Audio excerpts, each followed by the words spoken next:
días, buenos días. Un día fresco nos tocó, pero hoy estamos acá todos juntos y la verdad que se extrañaba este tipo de reunión, este tipo de encuentro que podamos tener entre nosotros y que podamos también contar con todos, ¿no? Tenemos hasta visitas desde el norte, del oeste, perdón, pero desde la favorita, ¿no? La pastora, muchas gracias por visitarnos. Que es parte de nuestra casa y bueno, acá también hay maestros, estamos todos los hijos respondiendo también acá al llamado. Así que levante su mano, estamos todos los hijos respondiendo al llamado, somos parte de esta casa, amén. A pesar de que nos ha separado un poco todo este tiempo, nos ha detenido también un poco, digamos que para muchas personas ha sido una situación difícil, una situación de distancia, pero acá estamos y eso es importante. Incluso desde la casa por ahí también esta es una fortaleza que vamos nosotros generando dentro nuestro para que el Señor se fortalezca cada día más dentro de nosotros. Amén. Amén. Bueno, la semana pasada, vamos a ir a la palabra directamente, porque la semana pasada habíamos hablado de esta responsabilidad que tenían que tener los hijos y que tenían que formar los hijos para poder acompañar el legado de nuestros padres, esta herencia que debemos cuidar y guardar nosotros como hijos. Y hoy nos toca también hablar nuevamente de esto, ya no solamente como una responsabilidad ajena, ¿no? Sino que darle un sentido a esta responsabilidad, ¿sí? Todos tenemos esta responsabilidad de que como hijos, no solamente como miembros, no solamente como personas que asistimos a una iglesia en tal horario, en tal tiempo, en tal momento, sino también como hijos que aman esta obra. O sea que toman esta obra, esta casa, esta iglesia, para nosotros mismos también, ¿sí? Es una responsabilidad que nosotros tomamos y eso lo hablamos la semana pasada, justamente ese ejemplo fue certero para poder también ver los diferentes puntos de vista o los diferentes tipos de hijos que hay, ¿sí? La conclusión final era aquellos hijos que son soporte de la iglesia, ¿no? Que me imagino que la pastora puede ser, también tiene esos soportes en su iglesia, esos ministros que vienen acá a la radio a predicar, esos ministros que ella puede enviar y decir vayan a evangelizar, vayan a predicar, que vayan a abrir casas, ¿sí? Esos son los soportes, ¿no? Y muchos de nosotros también lo somos acá en esta casa, muchos de nosotros también salimos a evangelizar, a enseñar, a abrir casas, ¿no? Nos hacemos cargo de una tarea en específico, entonces estamos haciendo eso como personas responsables. Y también estaba el otro ejemplo, esos eran los hijos de Saúl, ¿sí? Después los pueden leer, aquella persona lo puede repasar, que aquellas que quizás se atrasaron o no lo escucharon, pero esos son los hijos de Saúl, ¿no? Esas personas que se hacen responsables de las labores del padre. Pero después también estaba el otro gran ejemplo, que en este caso era David, ¿no? Que a pesar de no haber sido ungido como había sido ungido Saúl, él ya se estaba preparando, ¿sí? Saúl recibió su unción, recibió el llamado a ser rey, se levantó como rey, era un rey muy alto, muy respetable por todos, pero al momento de recibir esa unción, bueno, tuvo sus labores, digamos, una que otra bien, hasta que después cayó. Pero David no tenía esa unción, no tenía el porte respetable, era el hijo menor de una familia de muchos más grandes que él, y él era el hijo menor, el que lo dejaban en el campo cuidando las ovejas, el que lo dejaban en el campo a cargo de situaciones cotidianas, digamos, ¿no? Y justamente, bueno, ayer hablábamos con mi familia y mi mamá era del campo, ¿no? Y tiene 9 hermanos. 9 hermanos, bastante. Pero bueno, en ese tiempo ellos cuidaban en la finca y lo dejaban a un chico, justamente nos contaba mi mamá, dejaban a mi tío, tenía 7 años cuidando los chanchos. 7 años, y acá hay una chica, Guillermina, Candelaria, bueno, no tiene 7 años, pero por ahí, esa altura, esa infancia, ¿no? Cuidando también, en este caso David, me imagino que lo mismo, estos eran tiempos antiguos. En el caso de estos, de David, mucho más atrás todavía, pero desde niño me lo imagino cuidando también a las ovejas en el campo, ¿sí? Haciendo esa responsabilidad, tomando esa responsabilidad por la casa, por el padre, por sus hermanos, ¿sí? Porque también nos contaba mi mamá que estos niños que estaban con 7 años cuidando los chanchos, se hacían responsables de sus hermanos porque sabían que era el alimento que tenían ellos para poder seguir adelante. En el caso de David yo me imagino lo mismo también, que él tenía este anhelo, ¿no?, de poder contribuir, de poder aportar, de poder ser parte de la casa, una parte más que importante también. Pero se estaba preparando aún sin tener esa unción de parte del Señor, ¿sí? Aún sin tener la unción de parte del Señor. Y eso es también otro punto, ¿no?, que nosotros debemos entender como los hijos. Quizás algún hijo lo ve que tiene el porte, que es respetable, que tiene la unción, ¿no? Pero ¿qué hacemos nosotros los que vemos de lejos también? Nosotros los que no nos podemos quedar con los brazos cruzados, sino que también debemos prepararnos cuidando el campo, cuidando las ovejas, cuidando la casa, haciéndonos responsables. Y saben que después va a venir la unción de parte del Señor. Amén. Pero bueno, para darle un sentido más específico a toda esta responsabilidad, vamos a hablar de un punto más que importante para los hijos, y es la honra, ¿sí? Anote como más el punto importante, la honra. ¿Qué es la honra entonces para nosotros como hijos? Si bien algunos conocen este mandamiento, ¿no?, que está entre los 10 primeros mandamientos del libro de Éxodo, lo pueden leer, y como dice este mandamiento: honra a tus padres y a tu madre para tener largos días sobre la tierra, ¿no? Era un mandamiento. Si bien al ser un mandamiento es una obligación, es una ley, ¿sí? ¿Ustedes qué hacen con las leyes? ¿Las cumplen o no? Si no las cumplimos nos va mal. Pero en cuanto a la Biblia, hay leyes que se respetan, y obviamente honrar a tu padre y a tu madre es una ley que se tiene que respetar. Pero cuando es un mandamiento, digamos que también es diferente, ¿no?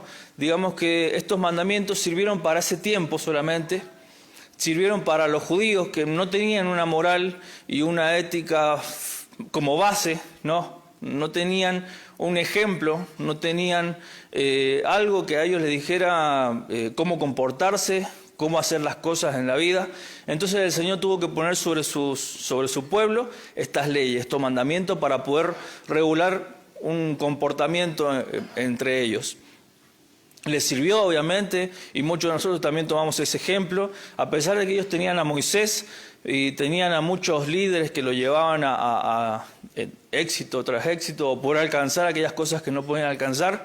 Pero nosotros hoy tenemos el Espíritu Santo, que es la persona más importante para nuestras vidas, y tenemos esta iglesia también, ¿no? Y tenemos, por sobre todas las cosas, al Señor Jesucristo, que nos ha dejado este ejemplo de vida. O sea que cuando llegó el Señor Jesucristo, digamos que no anuló estos mandamientos, pero sí les dio un sentido mejor. ¿Cuál era ese sentido? Ama a tu prójimo como a ti mismo.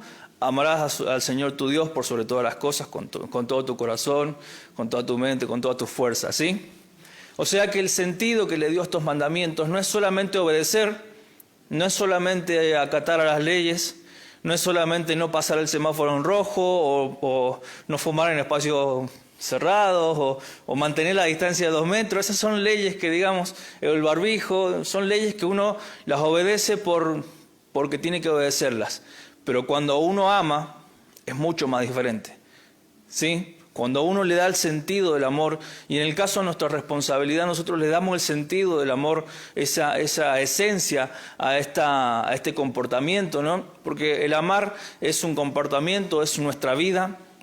En nuestro diario vivir debemos amar por sobre todas las cosas a nuestro Señor, a nuestro Dios, con todo nuestro ser, pero también a nuestro prójimo. O sea que no mataremos, no mentiremos, no engañaremos. Todas esas cosas se van a cumplir gracias a que tenemos este amor como base en nuestro comportamiento, en nuestro diario vivir, en nuestra vida. ¿Sí? ¿Se entiende?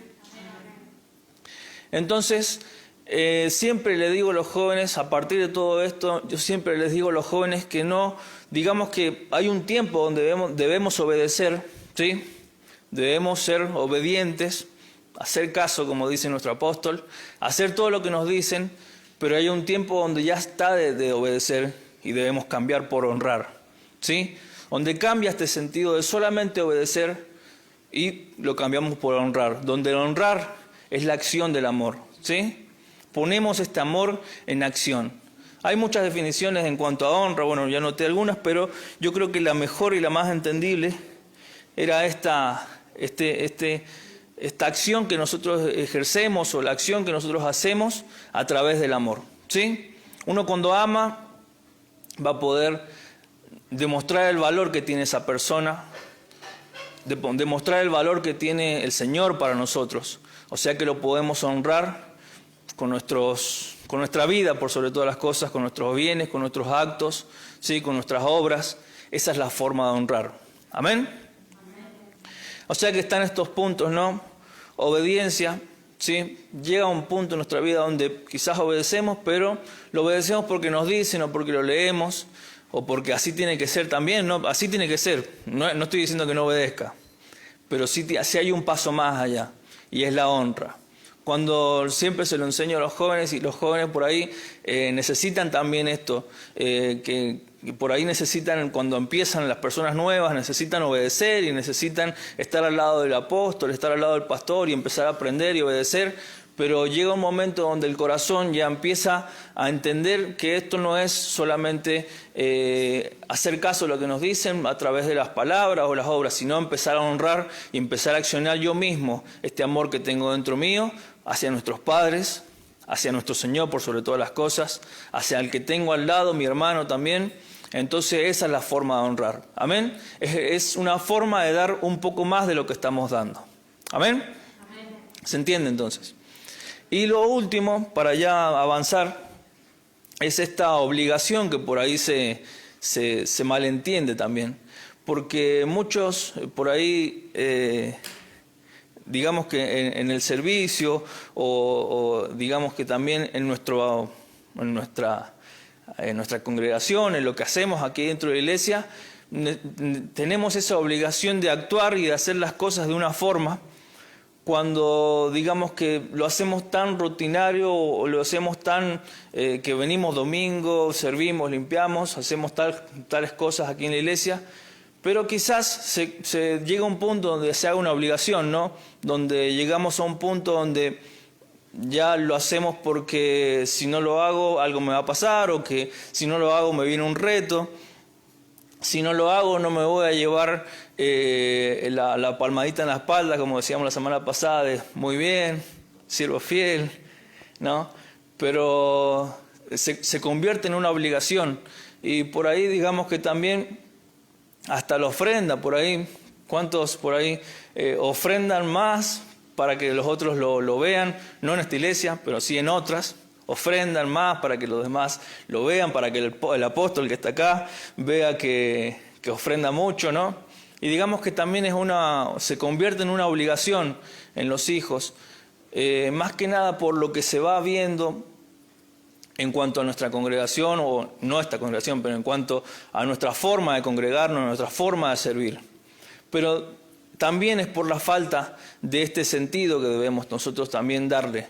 Es la honra, solamente la honra, donde solamente nos ve el Señor, donde solamente conoce nuestro corazón, donde nuestro amor que está en nuestro corazón se acciona y nosotros lo hacemos de una forma en que lo amamos, que es un acto de amor y que no es algo que está obligado, no es algo que está solamente por obedecer y acatar las leyes, sino que lo hacemos porque así lo sentimos en nuestro corazón. Amén.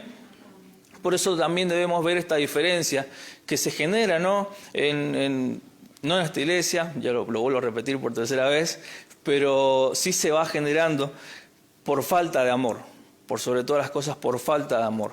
Y este sentido del amor no se hace de un día para el otro. Todos sabemos que el amor es un sentir que solamente viene de parte del Señor, que está guardado en nuestro corazón, pero que es solamente encenderlo, ¿no? En muchas partes de la Biblia se puede ver cómo este amor se va gestando poco a poco en nuestro corazón, este amor se va gestando poco a poco en nuestra forma de vivir, y eso es lo que hace un padre, ¿sí?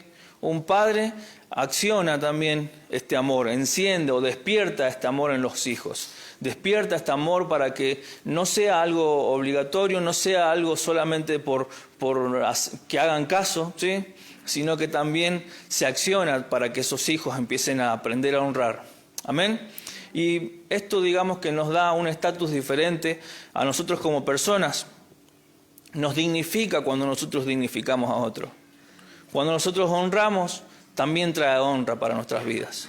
¿Sí?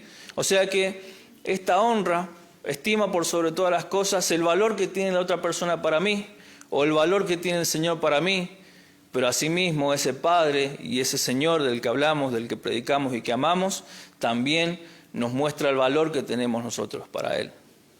¿Amén? ¿Cuánto vale usted para el Señor? No lo podemos describir, pero nosotros hoy lo que somos es gracias a ese valor que nos dio el Señor en esa cruz, en esa vida. Amén. Y hoy somos lo que somos gracias a ese sacrificio que hizo por nosotros. Amén. Avanzamos entonces la palabra, vamos a Génesis 26, 12. Con uno de los hijos, digamos que hay muchos hijos en la Biblia, pero este ejemplo está bastante bueno. Digamos que el hijo perfecto fue el Señor Jesucristo, pero se ha repetido mucho eso, así que no. Vamos a un ejemplo más difícil. 26, 12. Génesis 26, lo voy a leer en la NTV. Génesis 26, versículo 12.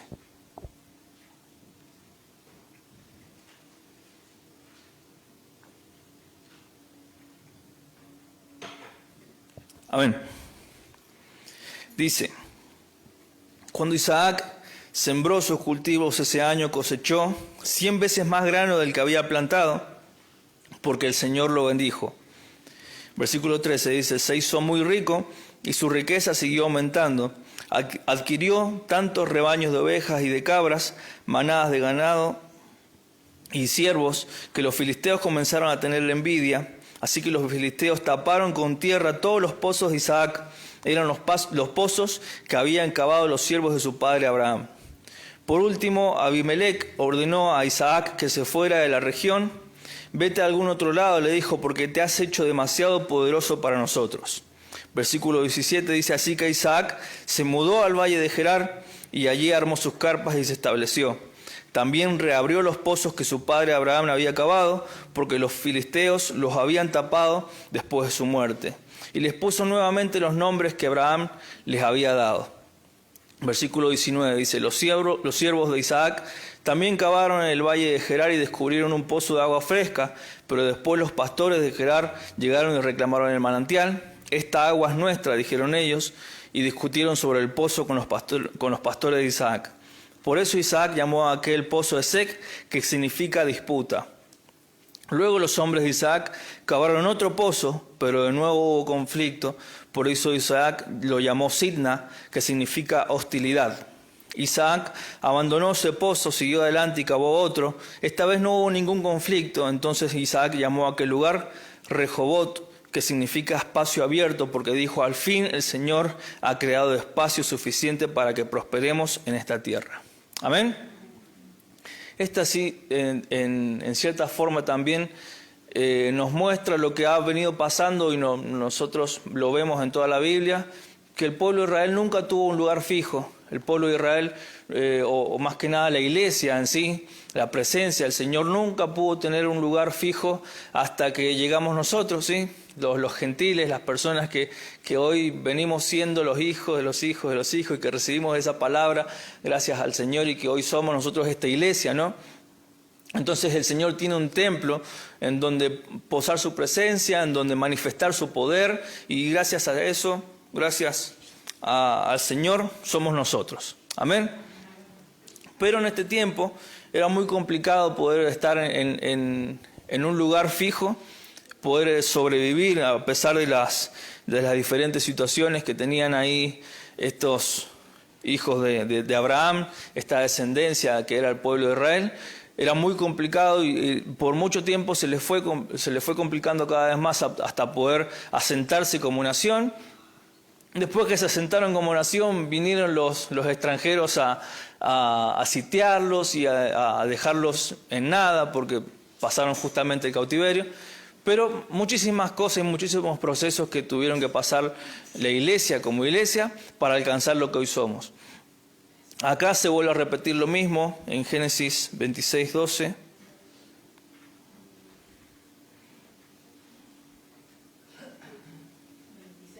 26, 12. El que leímos recién. Y ahí está, ahora sí. Entonces, también lo mismo había pasado con Abraham, que se movía de un lado para otro. En el caso de Isaac vemos lo mismo, pero había llegado a un lugar donde había prosperado. Justamente el primer versículo dice eso, que sembró sus cultivos ese año, y dice en esta versión, cosechó 100 veces más grano del que había plantado. O sea, plantó algo de una semilla, pudo sacar 100 veces el producto de esa semilla. O sea, algo que pasa sobrenaturalmente y solamente gracias a Dios, ¿sí? Nosotros lo hemos visto también, y eso es algo que se puede accionar para los hijos de Dios, o sea que podemos alcanzar ese nivel de prosperidad. Versículo 2 dice, amén, dijo la hermana. ¿Alguien más dice amén? Amén. Dice, se hizo muy rico y su riqueza siguió aumentando. Pero justamente un poquito más después dice el versículo 15, así que los filisteos taparon con tierra todos los pozos de Isaac, eran los pozos que habían cavado los siervos de su padre. Y Abimelec, que era el rey en este caso de los filisteos, se le llama Abimelec, pero hay varios, como Herodes, ¿no? Que habían varios Herodes, en este caso varios Abimelec también. Ordenó a Isaac que se fuera de la región. Vete a algún otro lugar, le dijo, porque te has hecho demasiado poderoso para nosotros. Así que Isaac se mudó al valle de Gerar y allí armó sus carpas y se estableció. ¿Sí? ¿Qué pasó acá con Isaac? No quiere decir que se haya en cierta forma acobardado o que se haya escapado para evitar conflicto. Digamos que al no tener un lugar fijo, eso era algo también común en esa época. Ellos llegaban, se asentaban en un lugar, aprovechaban los recursos de ese lugar, terminaban de explotar, de vender todo, partían, ¿sí? Y justamente Isaac era muy sabio en estos aspectos. Él sabía cómo trabajar la tierra, cómo hacer crecer el ganado, cuáles eran los mejores para poder vender y hacer las cosas que debía hacer. Incluso sabía cómo regar y los pozos de los que debía rodearse para poder regar todas las plantaciones. Era muy inteligente en ese caso. Muchas de las personas en esta época no lo sabían hacer. Pero Isaac sí tenía este aspecto que lo había aprendido de sus padres y sus padres y sus padres. Y en este caso también pudo actuar sabiamente. Digamos que no se acobardó, sino que había sembrado lo que había tenido en esa tierra, fue a posar en otra tierra, ¿sí? Y lo más importante, que justamente en este caso serían estos pozos de los cuales se menciona en todo este pasaje, donde era algo algo que hacía mucha falta en ese tiempo para poder hacer crecer y generar el alimento. ¿Qué sería en este caso este pozo? El alimento o el motor que necesitamos nosotros como iglesia para hacer funcionar esta iglesia. ¿Sí? El Espíritu Santo es el motor más importante. Digamos, siempre lo uso al Espíritu Santo como herramienta, como motor, pero es la persona más importante de esta casa, de esta iglesia. Si no, seríamos solamente 30 personas sentadas, charlando, hablando, pero gracias al Espíritu Santo esta iglesia funciona y esta iglesia avanza. Amén. En este caso, estos pozos eran referencia del Espíritu Santo, de la necesidad de Isaac para poder obtener alimento. ¿Sí? El alimento. Levanta ahí su celular, su Biblia, lo que tenga. Ese es el alimento que necesitamos nosotros espiritualmente para poder subsistir y seguir generando también esta salvación que tenemos en nuestras manos. Cambió de lugar, se fue a un lugar mucho más espacioso, era justamente un valle que estaba vacío. Dice en el versículo 17, Isaac se mudó al valle de Gerar, armó sus carpas y se estableció, como siempre lo hemos visto, el pueblo de Israel manejándose en carpas. Dice, reabrió los pozos de su padre, porque los filisteos lo habían tapado después de su muerte, y les puso nuevamente los nombres que Abraham les había dado. Algo que solamente había visto a través de los pasos de su padre. Y esto es algo mucho más que interesante, porque ¿cuántos de nosotros nos ponemos también a pensar en esos pasos de fracaso y éxito que han tenido nuestros padres? Y por ahí los hijos, digamos, los más naturales, empiezan a cuestionar estos pasos de fracaso que han tenido sus padres para poder obtener una libertad de pecado, una libertad de desliz, una libertad de distracción, cuando en realidad esos pasos deberían ser para que nosotros no los tomemos como un desliz, como una libertad más para nosotros, sino que debemos aprender de esos pasos de fracaso para poder obtener nosotros éxito. Y justamente esto fue lo que hizo Isaac en este pasaje. Cada paso que su padre dio como fracaso, para él fue algo que le sirviera para éxito, ¿sí? Cada paso que dio Isaac fue fundamentado en estos pasos que daba Abraham como fracaso, pero para él le sirvió para alcanzar esta prosperidad, para poder alcanzar un lugar, para poder establecer sus hijos, para poder alcanzar un nivel también de respeto frente a este rey que venía a solamente mandar y solamente a tener envidia. Pero sí, cada uno de esos pasos le sirvieron a él para alcanzar este éxito y esta libertad. Amén. Dice el versículo, saltamos al 21, dice: luego los hombres de Isaac cavaron otro pozo, pero de nuevo hubo conflicto, por eso Isaac lo llamó Sidna. ¿Sí? Nuevamente, no solamente Isaac, sino sus hombres tenían esta capacidad de poder abrir estos pozos, ¿no? Quizás para nosotros lo vemos como algo simple, pero estas son labores que solamente los líderes y solamente los padres pueden saber hacer. ¿Sí? Nosotros por ahí ahora justo estamos arrancando una obra todavía en barrio Sol de María. Sueños de María. Sueños de María, todavía no me acuerdo.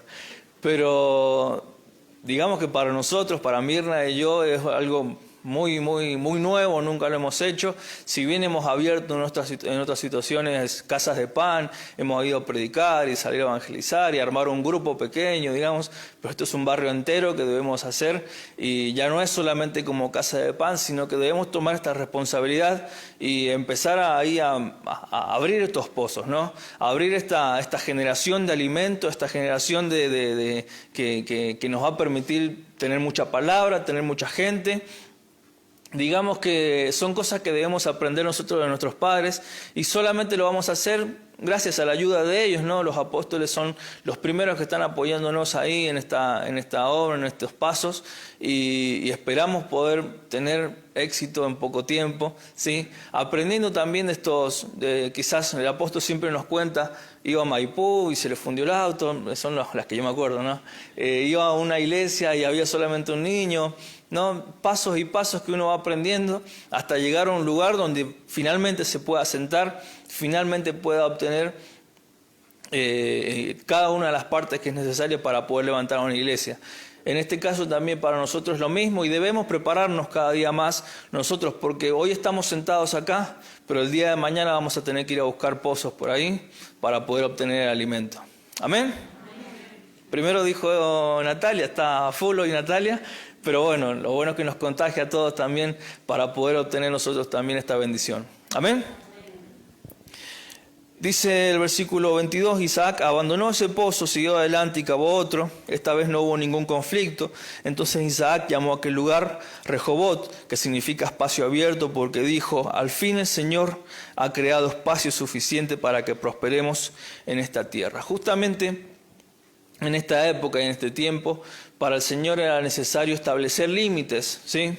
Habían límites que no se podían cruzar para las naciones. Digamos que a cierta nación le dejó cierto lugar, a otra nación le volvió a dejar otro lugar. Los filisteos, en este caso, como también lo escuchamos y lo leímos la semana pasada, eran personas que todo el tiempo estaban atrás de lo del Señor, atrás del arca. Se llevaban el arca, lo devolvían, se iban en guerra para tratar de dejar a Israel humillada o a Israel desvergonzada, y muchas cosas que ellos trataban de hacer para siempre contrarrestar este crecimiento que tenía el pueblo de Dios. En este caso lo mismo, siempre iban atrás de lo del Señor, atrás de los pozos, atrás de estas cosas que iban a traer bendiciones al pueblo de Israel.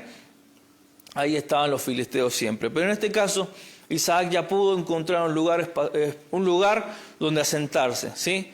Justamente acá es donde empieza toda la bendición del Señor. Y si leemos el versículo 24, el 23 dice: de allí Isaac se mudó a Berseba, donde el Señor se le apareció la noche de su llegada. Yo soy el Dios de tu padre Abraham, dijo: no tengas miedo, porque yo estoy contigo y te bendeciré. multiplicaré a tus descendientes y se convertirán en una gran nación. Lo haré a causa de la promesa que hice a Abraham, mi siervo. Amén. Por fin, bueno, la promesa, o sea, confirmando de que cada uno de estos pasos eran certeros y confirmando que si no hubiese seguido los pasos de su padre, no hubiese seguido estos pasos que venían ya marcados en su vida, digamos que en algún momento Abraham se los habrá relatado, yo fui acá, fui allá, tuve que hacer esto. De ahí pudo también aprender Isaac, pero si no estaba al lado de Abraham, no hubiese aprendido nada de estas cosas. Pero lo más importante es esta confirmación de parte del Señor de que las cosas iban bien, ¿sí? Esto es algo que solamente nosotros recibimos de nuestros padres. Una confirmación de que las cosas están por fin marchando bien. No quiere decir que estemos libres de problemas. Él seguía con los filisteos al lado, seguía con muchos siervos a los que alimentar, muchos hijos a los que hacer crecer. Justamente tenía a Esaú, digamos como a Jacob y Esaú, que los tenía que formar todavía. No digamos que estaba fuera de problemas, ¿sí? Ninguno por ahí, para ninguno de nosotros podemos declarar y decir libremente que estamos libres de problemas. Siempre hay algo mínimo. Pero ninguna de esas cosas nos va a privar de este éxito que debemos tener día tras día, de esta libertad que debemos tener día tras día. O sea que nosotros vamos a tener siempre esta confirmación de parte del Señor, siempre y cuando estemos atentos también a los pasos que nos marcan nuestros padres. Amén. Saltamos entonces al versículo 25.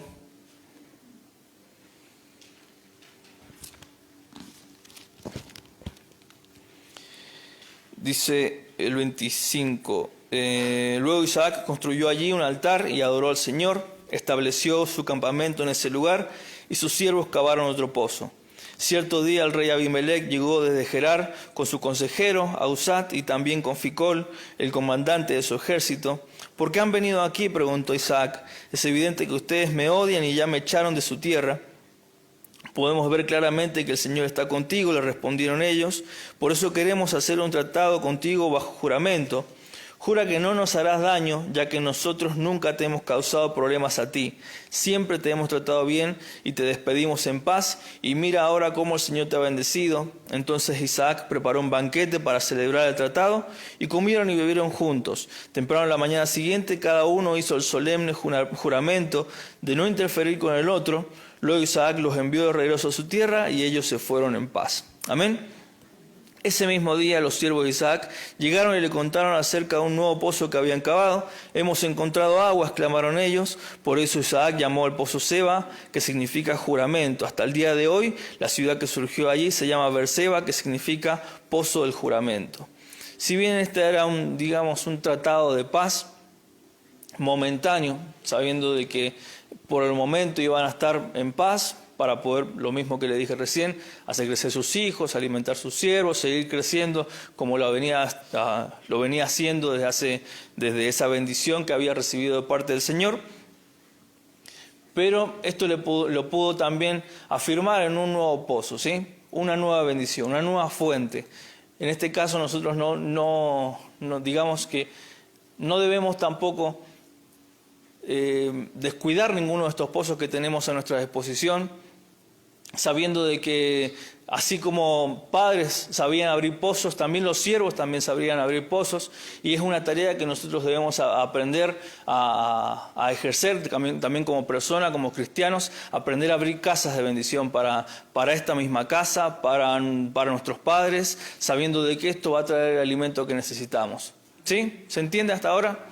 Digamos que podemos ir pensando y preparándonos como lo hacía David antes de recibir esa unción, para poder alcanzar la bendición completa, poder asentarse correctamente, poder alcanzar también esas bendiciones que vienen de parte del Señor, a pesar de que en la vida de David hubieron muchas situaciones y muchos ejemplos en cuanto a sus hijos, donde no supieron continuar los pasos de su padre, no supieron, a pesar de que tenían toda la heredad, a pesar de que tenían todo a su disposición, tenían hasta incluso los miles y miles de fracasos de su padre, David en este caso, pero muy pocos de sus hijos pudieron aprovechar esto, y hasta un punto donde ninguno de ellos pudo también continuar lo que él había hecho, Podemos mencionar a Salomón, a Absalón, digamos que fue, si alguna vez lo puede leer, toda esa historia.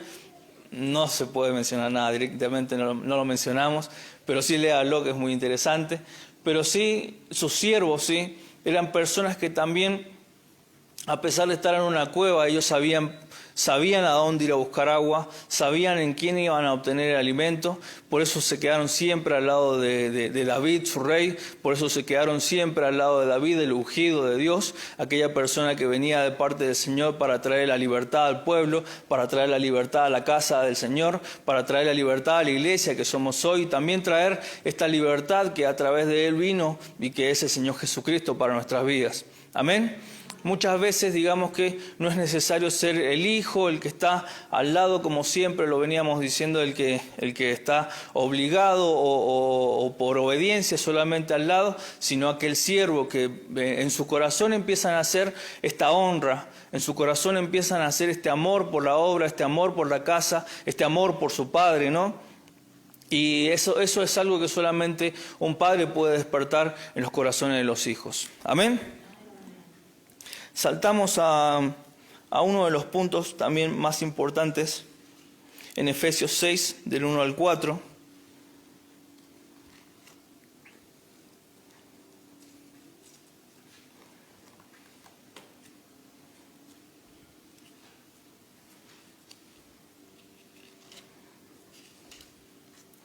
Efesios 6, del 1 al 4. Dice, ¿lo tienen en la NTV? Dice, hijos, obedezcan a sus padres porque ustedes pertenecen al Señor, pues esto es lo correcto. Honra a tu padre y a tu madre, ese es el primer mandamiento, que contiene una promesa. Si honras a tu padre y a tu madre, te irá bien y tendrás una larga vida en la tierra. Y el versículo 4 dice, padres, no hagan enojar a sus hijos con la forma en que los tratan, más bien críenlos con la disciplina e instrucción que proviene del Señor. Amén. En otra versión, ahí se lo leo.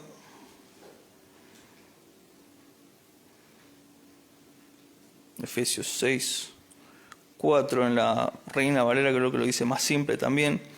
No provoquéis a ira a vuestros hijos, sino criadlos en disciplina y amonestación del Señor. ¿Sí? Versículo 4 dice, vosotros padres, no provoquéis a ira a vuestros hijos, sino criadlos en disciplina y amonestación del Señor. Acá entra otro tipo de padre, si bien ya vimos varios puntos de diferentes hijos, ¿no? Hijos que aprenden a honrar los pasos de su padre, aprenden a honrar a su padre para poder obtener la bendición del Señor. Pero este punto dice, y vosotros padres, otro tipo de padres que nos toca afrontar y por ahí algún día no ser como estos, ¿no? Dice, no provocar a ira a sus hijos. Esto es no solamente no despertar el amor que debe nacer en cada uno de sus hijos como honra hacia ellos y hacia el Señor sobre todas las cosas, sino provocar un fuego, encender algo que no debería ser en el corazón de sus hijos. Digamos que no es una acción en específico sobre sus hijos, sino es una conducta que deben tener los padres en su diario vivir para no encender cosas incorrectas en el corazón de sus hijos. ¿Sí? Muchas veces nos toca como jóvenes o como personas o como hijos, ¿sí? Todos hemos sido hijos, empezar a ver el error de sus padres o empezar a ver cosas que pasan más que nada en nuestros padres naturales. Vemos que hay situaciones o conductas que nos alejan o nos distraen de lo que venimos nosotros alimentándonos de parte del Señor. Y son cosas que van despertando en nosotros situaciones o comportamientos que no debemos tener, sentimientos que no debemos tener, rencores que no debemos tener, cosas que empiezan a desbaratar el amor y la honra que debemos tener hacia nuestros padres y empieza poco a poco a matar esta vida que tenemos nosotros como vida cristiana. ¿Sí? Al no ejercer esta honra hacia nuestros padres, estamos también haciendo que esta promesa no se cumpla en nuestras vidas, diciendo que si honras a tu padre y a tu madre, te irá bien y tendrás una larga vida en la tierra. ¿Sí? O sea que empezamos nosotros a gestar, en vez de larga vida sobre la tierra, lo que es contrario a esto. ¿Sí?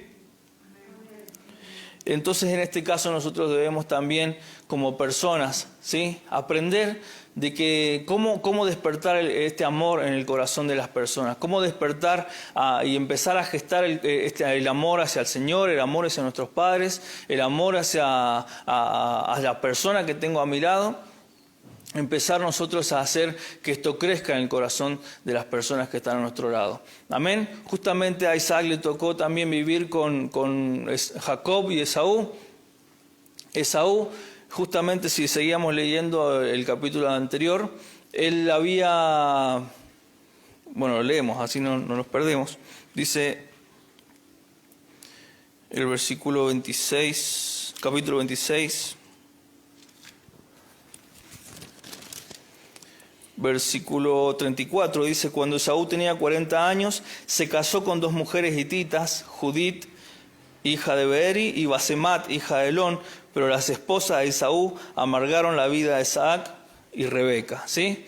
Amargaron la vida de los padres. Uno que supo accionar correctamente, ¿quién fue?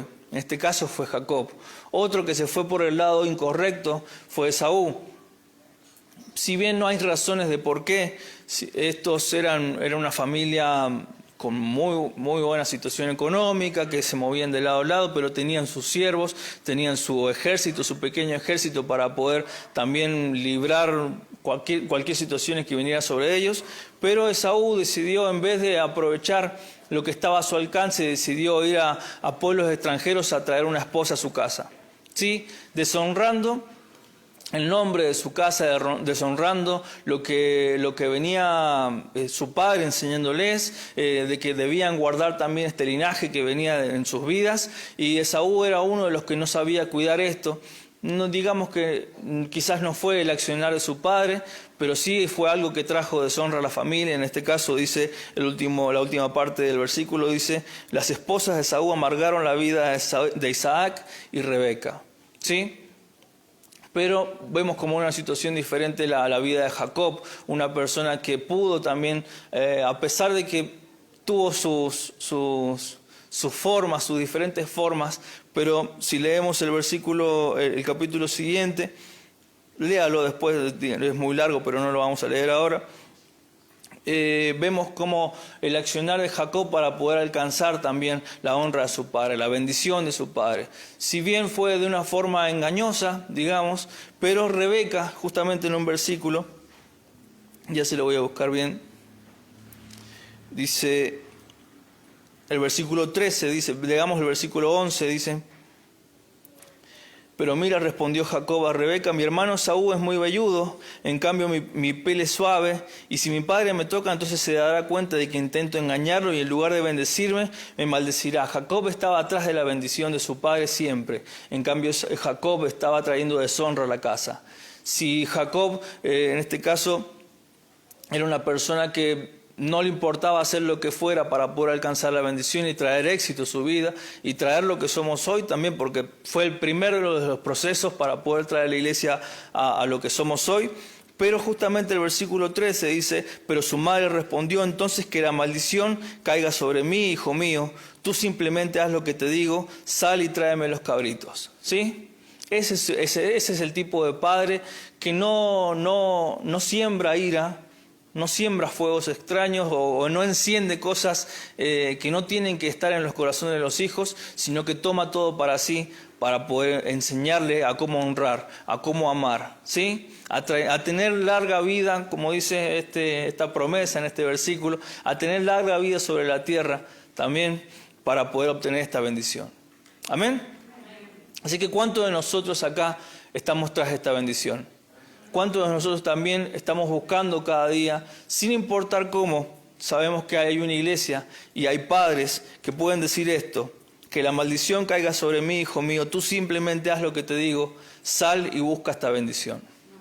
Amén. Póngase de pie entonces, hermano. Vamos a alcanzar esta bendición que viene de parte del Señor. Vamos a alcanzar este éxito que tenemos a mano y que no debemos desaprovechar. Amén.